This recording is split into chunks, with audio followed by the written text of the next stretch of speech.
Hola y bienvenidos al primer vídeo del canal. A ver, el primer vídeo, a petición de un amigo mío, que me cae muy bien, será en relación a los Romanov, a la familia Romanov que estuvo durante muchísimo tiempo liderando en Rusia, más o menos desde 1721. Desde 1721 encontramos a los Romanov en Rusia, como la dinastía gobernante. Los encontramos como una dinastía gobernante desde 1721 en lo que se conocía como Zarato ruso, anteriormente desde 1721. Desde 1721, el Zarato ruso cambió su bandera y empezó a llamarse Imperio Ruso.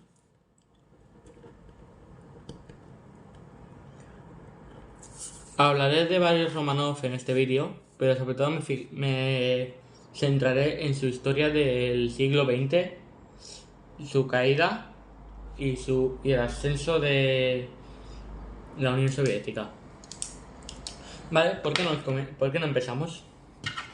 Algunos romanos famosos, por ejemplo Catalina la Grande, que estableció un status quo en Rusia y pudo conquistar regiones que antes otros emperadores no podían. Vale. Pero después de la época de Catalina la Grande empieza la decadencia. En el siglo XX vemos a un imperio ruso muy conservador, muy conservador para la época, que no se había industrializado porque llegó tarde a la industrialización, o sea, la época industrial básicamente. Entonces, en el año 1907, el imperio ruso empezó una guerra contra el imperio del Japón, sobre unas islas que hay en el Pacífico, arriba del Japón. Entonces, bajo el mando de el padre de Nicolás II, Alexander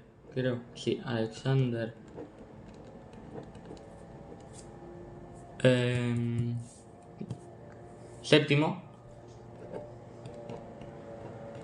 creo que es séptimo, si me equivoco me corregís, bajo el mando de Alejandro VII, invadieron las islas, pero con tan mala suerte, es que como el ejército estaba lejos de la capital de Rusia, Moscú, bueno, en ese entonces era San Petersburgo.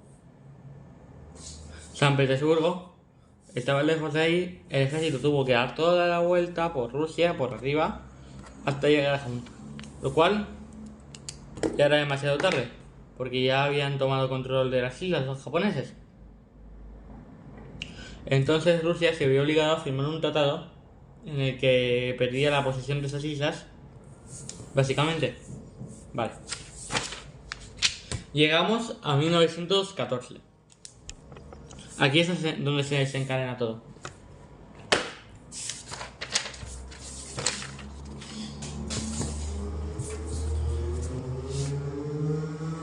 En 1914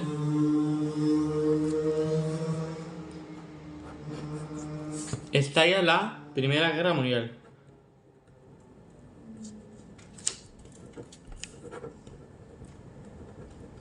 También conocida como la Gran Guerra. En esa época empieza la Primera Guerra Mundial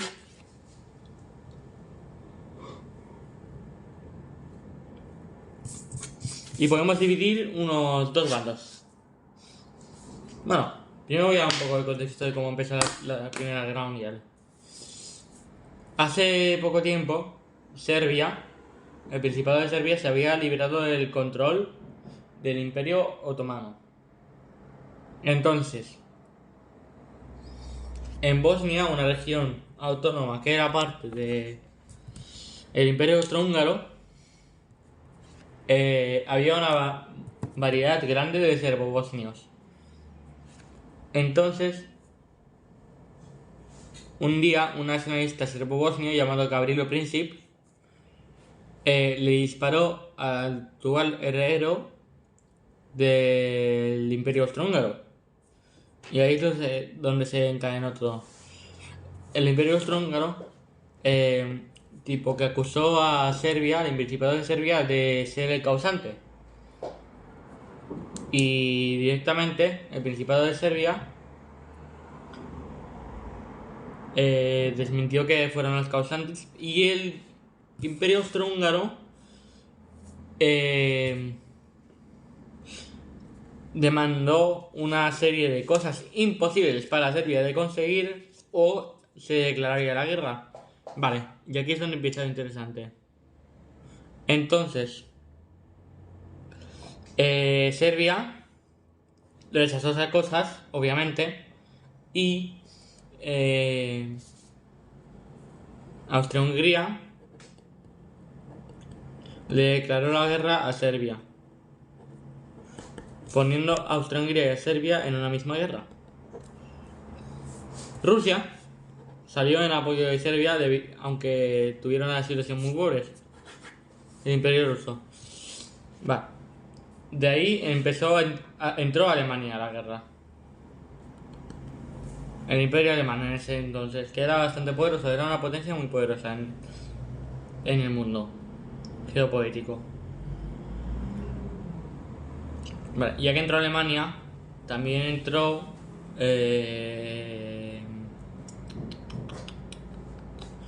Francia. Francia del lado de los rusos, porque tenían una alianza. Francia. Reino Unido también estaba dispuesto a entrar, pero al final no entró. Entonces, Italia se mantuvo neutral, pero se supone que era de la alianza de Austria-Hungría y Alemania, pero se mantuvo neutral, igual que Reino Unido. Entonces, Alemania, cuando invadió Bélgica sin permiso de los belgas para pasar a Francia, ahí es cuando Reino Unido entró en la guerra del favor de Francia y Rusia y Serbia. Entonces, el Imperio Otomano también se unió del lado de Alemania en 1917. Y Estados Unidos también se unió de parte de Francia. Vale, dejemos la Primera Guerra Mundial a un lado y hablemos de la Revolución Rusa. 1917, ¿vale? 1917. Descontento de la población. Lo primero, descontento de la población por el status quo de la guerra. La gente se estaba muriendo de hambre. Había sindicatos que querían destituir al gobierno y matar y fusilar a toda la familia entera del rey. Entonces, el rey, presionado por todos lados, estableció un gobierno provisional y abdicó. Nicolás II ya no está en el poder. Vale. El gobierno provisional lo que hizo es... Mira, imaginad. Estos son los bolcheviques, ¿vale? Los bolcheviques eran un partido comunista que quería hacerse control con Rusia. Digamos que esto es el partido... el Partido Liberal de Rusia, que no quería monarquía, pero que no era comunista. Y este es el rey. Vale. Entonces este partido continuó la guerra. Y al continuar la guerra hubo más bajas. Entonces los comunistas empezaron a moverse por Rusia y hacer una especie de guerra civil, diría yo.